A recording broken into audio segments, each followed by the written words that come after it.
Welcome to my channel. In today's video, I'll show you how to fix there was a problem resetting your PC, error in Windows 11. Let's get started.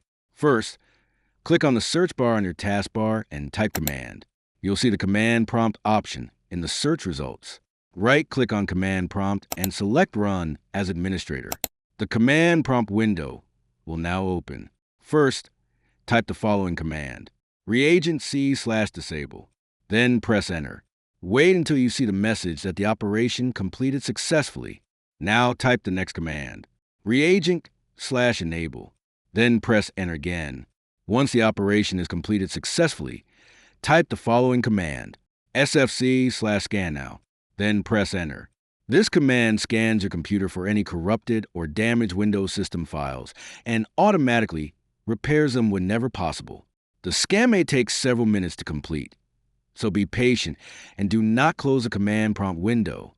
After the scan reaches 100% and finishes successfully, type the following command: dism/online/cleanupimage/restore health. Then press Enter. This command checks the Windows image for corruption and downloads healthy files from Windows Update if any damaged files are found. Depending on your system and internet connection, this process may take several minutes to complete.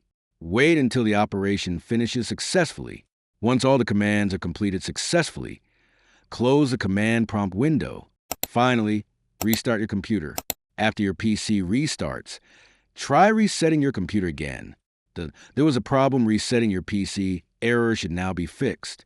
And that's it. If you liked the video, like, subscribe, and press the bell icon for more helpful tutorials.